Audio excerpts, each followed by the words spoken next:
असली वैज्ञानिक कभी ऐसी बातें नहीं करेंगे, क्योंकि उन्हें पता है कि उन्होंने अभी तक जो खोजा है वो एक छोटा सा कण है। जो उन्होंने नहीं खोजा वो असीमित है। अगर आप बस यूं ही यहाँ बैठते हैं अपने दिमाग से खिलवाड़ किए बिना, तो आप परमानंद से भर जाएंगे। तो मैंने सोचा कि कौन इसे नहीं चाहेगा। इतनी सरल बात और इतनी शानदार, कौन इसे नहीं चाहेगा।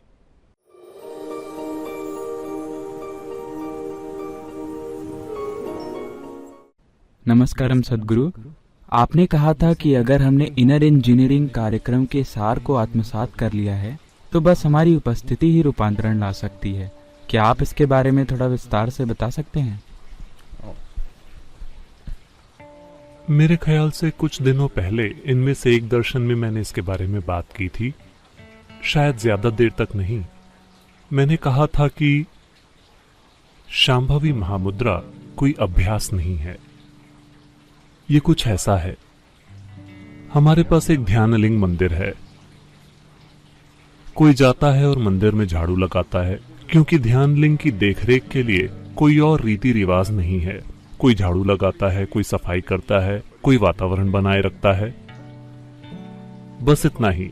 क्या वे ध्यानलिंग के लिए कुछ कर रहे हैं? नहीं, वे बस फर्श, वातावरण और ऐसी चीजों के लिए कुछ कर रहे हैं। तो जब आपके पास शांभवी महामुद्रा है तो ये कुछ ऐसा ही है। ये एक तरह की प्राण प्रतिष्ठा है।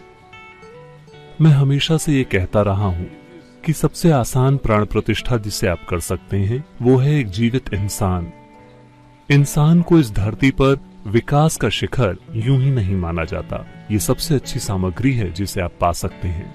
लेकिन इंसानों के साथ एकमात्र समस्या ये है कि जब वे दीक्षा के दिन आते हैं उनके अंदर विस्फोट होता है और वे परमानंद के आंसू बहते हैं।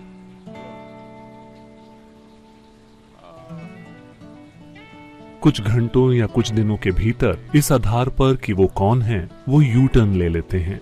हर कोई नहीं, लेकिन उनमें से बहुत से लोग। आमतौर पर वो मेरे खिलाफ जिन सबसे अपमानजनक शब्दों का इस्तेमाल करते हैं वो हैं, अरे ये अद्भुत है, लेकिन हमें सामान्य जिंदगी में वापस जाना होगा। ये बहुत ही अपमानजनक है।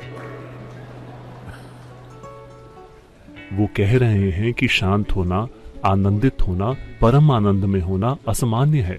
दुखी होना, चिंतित होना, परेशान होना, एक बेकार का ढेर होना सामान्य है। मेरे प्रति बहुत अपमानजनक है। तो उनके सामान्यता के मूर्खतापूर्ण विचारों के कारण वो यू टर्न ले लेंगे।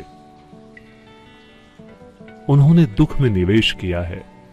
ये बात समझने में मुझे काफी लंबा समय लगा।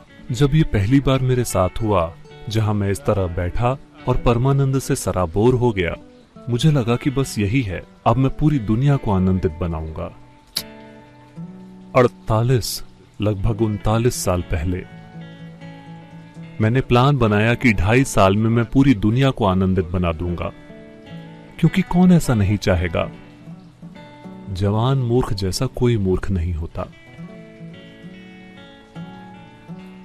मैं 25 का था और मुझे एक सोने की खदान मिल गई थी और मुझे पता था कि मैं ये कर सकता हूं, क्योंकि आपको कुछ भी नहीं करना है। अगर आप बस यूं ही यहाँ बैठते हैं अपने दिमाग से खिलवाड़ किए बिना, तो आप परमानंद से भर जाएंगे। तो मैंने सोचा कि कौन इसे नहीं चाहेगा। इतनी सरल बात और इतनी शानदार, कौन इसे नहीं चाहेगा।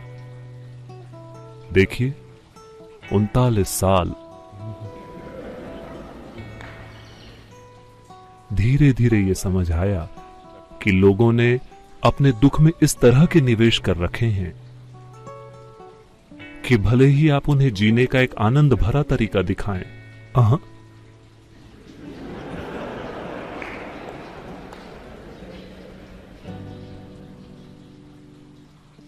अगर वो उठकर चलते हैं तो वो इस कुशन को, यहां तक कि इस कुर्सी को भी अपने साथ लेकर चलना चाहते हैं। हाँ,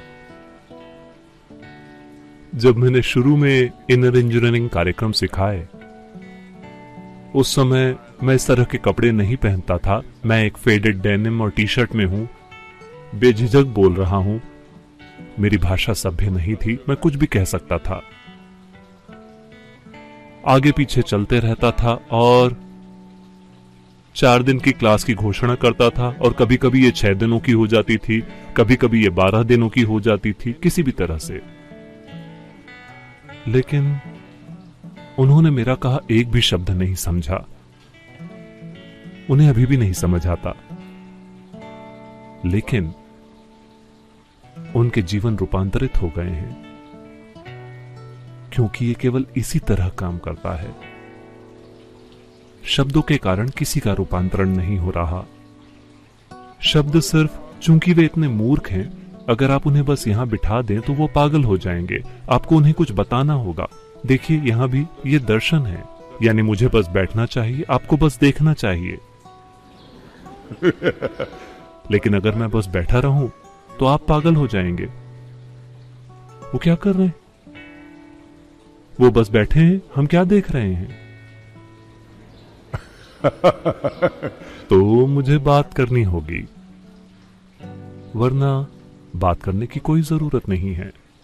देखिए, अगर मैं गांवों में जाता हूं, अगर मैं बस वहां चला जाऊं तो हर किसी की आंखों से आंसू फूट पड़ते हैं, क्योंकि उनके लिए इन सारे शब्दों का अधिक मूल्य नहीं है। तो हमने आपको शांभवी महामुद्रा के साथ प्राण प्रतिष्ठित किया है। अगर आप इसे जीते हैं, आपको विज्ञापन नहीं करना है। इनर इंजीनियरिंग करो, इनर इंजीनियरिंग करो, हर दिन अपनी पत्नी को, अपने पति को, अपने बच्चों को प्लीज मेरी खातिर करो, तुम योगा करो।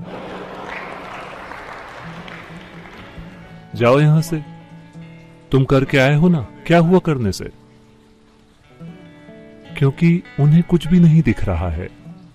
आप अद्भुत चीजें कह रहे हैं, लेकिन उन्हें अद्भुत चीजें दिखाई देनी चाहिए, है ना? जब वो आपको देखते हैं, उन्हें लगना चाहिए कि वाह, मैं ऐसा ही बनना चाहता हूं। अगर ऐसा होता है तो रूपांतरण होता है। तो चूंकि ये एक प्राण प्रतिष्ठा है, एक तरह से हम कोशिश कर रहे हैं चलते फिरते मंदिरों का निर्माण करने की। अगर आप एक पत्थर का मंदिर बनाते हैं तो ये केवल एक ही जगह पर है, आप इसे कहीं नहीं ले जा सकते। वैसे ध्यान लिंग, अगर आप इच्छुक हों, क्योंकि यह एक अभौतिक रूप है, यह हर जगह उपलब्ध है, लेकिन इसके लिए एक स्तर की ग्रहणशीलता की जरूरत है। तो इसलिए हमने सोचा कि हम लाखों चलते फिरते मंदिर बनाएंगे। तो जब आप चलें, आप में से जो लोग दीक्षित हैं, जब आप कहीं जाते हैं, जब आप अभी अपने घर में हैं, तो आपको समझना चाहिए कि आप अपने घर में एक मंदिर हैं, आप सड़क पर एक मंदिर हैं। आपको ये जानकर चलना चाहिए। लोग एक खास तरह से आपके पास आएंगे। आपको कुछ सिखाने या विज्ञापन करने की जरूरत नहीं है। आपको कोई अपने माथे पर इनर इंजीनियरिंग का टैटू नहीं लगाना है। वैसी किसी भी चीज की जरूरत नहीं है। आप बस यूं ही रहिए, सच में सच में सच में, इस तरह से कि आप लगातार असीम रूप से बिना किसी दीवार के रिस्पॉन्ड करते हुए जी रहे हैं। अपनी भावना के स्तर पर आप दुनिया के लिए एक मां की तरह हैं। कुछ भी मत कीजिए, बस यूं ही बैठे रहिए। लोग रूपांतरित हो जाएंगे। केवल लोग ही नहीं, पौधे रिस्पॉन्ड करेंगे, जानवर रिस्पॉन्ड करेंगे, आपके आसपास की हर चीज, यहाँ तक कि निर्जीव चीजें भी अलग तरह से स्पंदित होंगी, 100%। वैसे ऐसे कई सारे टेक्स्ट बुक वैज्ञानिक हैं जो तुरंत कहेंगे, अरे ये नकली विज्ञान फैला रहे हैं। विज्ञान की उनकी धारणा बहुत शुरुआती स्तर की है। असली वैज्ञानिक कभी ऐसी बातें नहीं करेंगे, क्योंकि उन्हें पता है कि उन्होंने अभी तक जो खोजा है वो एक छोटा सा कण है। जो उन्होंने नहीं खोजा वो असीमित है। तो इससे फर्क नहीं पड़ता कि कौन क्या कहता है। अगर आप बस इन 2 चीजों के साथ जीते हैं, आपको और कुछ समझ नहीं आया। आपको बस वातावरण को साफ रखना है। देखिए, अब ध्यान लिंग मंदिर है, चाहे वो जितना भी शक्तिशाली हो, अगर आप मंदिर के सामने गंदगी फैला देते हैं तो भले ही वो बहुत शक्तिशाली मंदिर हो, लोग वहां नहीं जाएंगे। अगर आप उसे एक खास तरह से रखते हैं तो लोग जाएंगे। तो आपका अभ्यास बस वही है, जगह को साफ करना और हर दिन जाले निकालना। बस आप इसे एनर्जाइज करने के लिए कुछ नहीं कर रहे हैं। ये शक्ति चलन क्रिया की तरह नहीं है जहां आप किसी चीज का निर्माण कर रहे हैं जिसमें लंबा समय लगता है। इसी वजह से हम शांभवी में शिफ्ट हो गए, क्योंकि मैंने देखा कि लोगों में न तो इतना धीरज है, न इतना संकल्प और न इतनी प्रतिबद्धता कि वे खुद को एक दूसरे स्तर तक उठाने के लिए वाकई काम कर सकें, क्योंकि इसमें बहुत काम करना होता है। क्रिया योग में बहुत काम करना होता है। इसी वजह से हम शांभवी महामुद्रा के पास आ गए। मुद्रा यानी वो पहले से मौजूद है, आप बस उसका अनुभव करें, उसे जिएं। बस आपको उसे करना नहीं है, लेकिन बस हर दिन जाले निकालना, फर्श को साफ करना, आपका काम बस इतना ही है। बाकी खुद ब खुद हो जाएगा।